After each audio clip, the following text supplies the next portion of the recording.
Hello guys, inhaler বংশনে আপনাদের সকলকে স্বাগত। তো এখন বেজে গেছে প্রায় 6টার মতো। তো আজকে উঠে আমি রেডি হয়ে গেছি, আর এই পাশে মাও রেডি হয়ে গেছে। আমরা এখন কলকাতার জন্য বেরিয়ে যাচ্ছি। আমাদের আজকে যেই বাসটায় আমরা যাই সেই বাসটা বন্ধ হয়ে গেছে, কী হয়েছে আমরা জানি না, বাট সেই বাসটা যে কোনো মানে যেই লোকের বাসটা ছিল সেই বাসটা কারোরই সেই গাড়িগুলো আর বেরাচ্ছে না। তো এখন দেখি কোন গাড়িতে যাওয়া যায়, একটা গাড়ির কথা মানে জিজ্ঞাসা করে আসা হয়েছে।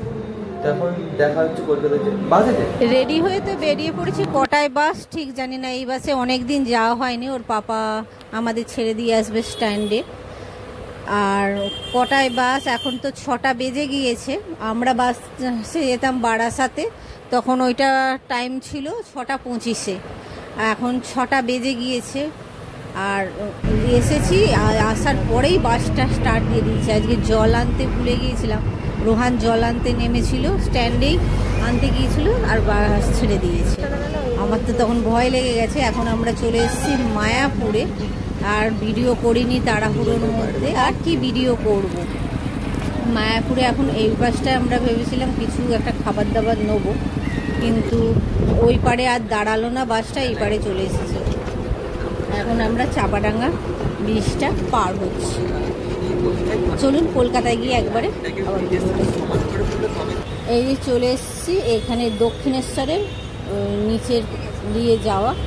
এই অনেক দিন পর এই রাস্তায় আবারও বলছি, কেননা দক্ষিণেশ্বর দিয়ে আমরা আসি না, ওই বারাসাতের গাড়িটা হলো ধর্মতলা দিয়ে আসি। এই যে শ্যামবাজার চলে এলাম, নেতাজি স্ট্যাচু।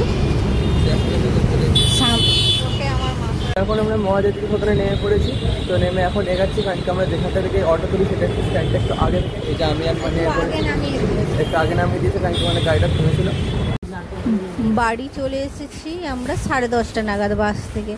আর এসেই এই যে বাবা, সকালবেলা আমরা আসবো বলে, আমি খুবই পছন্দ করি ইডলিটা, সেজন্য বাবা ইডলি নিয়ে এসছে। মা সেই কথাই বলছে যে সকালবেলায় উঠেই তোর বাবা বলছে কী খাবে, সেই জন্য ইডলি এনেছি। এখন 11টার মতো বাজে, এখন ইডলিটা খেতে বসবো।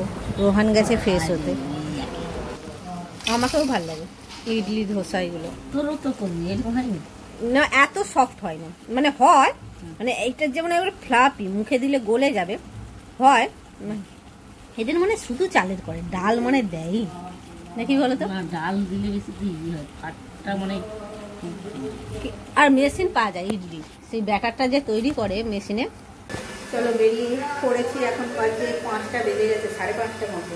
এখন মা আমি একটু বেরোচ্ছি কেনাকাটা করতে। কোথায় আছি তুমি দেখো। সকালে নাস্তার সময় যা ভিডিও করেছি, তারপর আর করাই হয়নি। এইখানে আসলে এইটাই হয়, ভিডিও করতে আর মনে থাকে না। চলুন মা আমি এখন বেরাই কিছু কেনাকাটা করতে। কালকে এক্সাম আছে, সেজন্য আজকে সময় পেয়েছি, আজকে বেরিয়ে যাচ্ছি। কল বন্ধ করবে।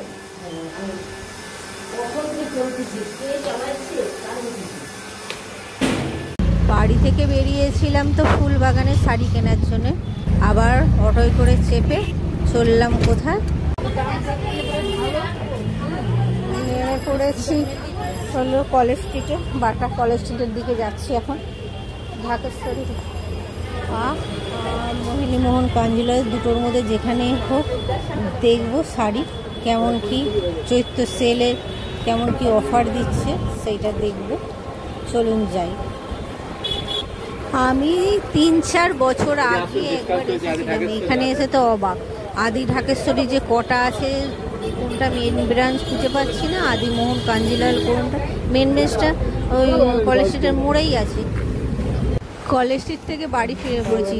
কলেজ স্ট্রিটে গিয়ে শাড়ির এত প্রেমে পড়ে গেছি আর বলা না, একটা একটা করে শাড়ি কিনতে কিনতে কখন সময় কেটে গেছে। বাড়ি চলে এসেছি, আর ব্যাগও হাতে ভারী ছিল, সেজন্য আর কিচ্ছু খাওয়া হয়নি। 1:30 বাজে এখন।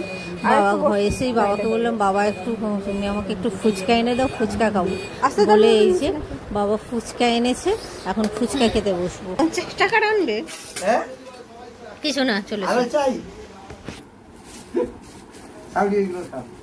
চলেছে চলেছে না, চলেছো না।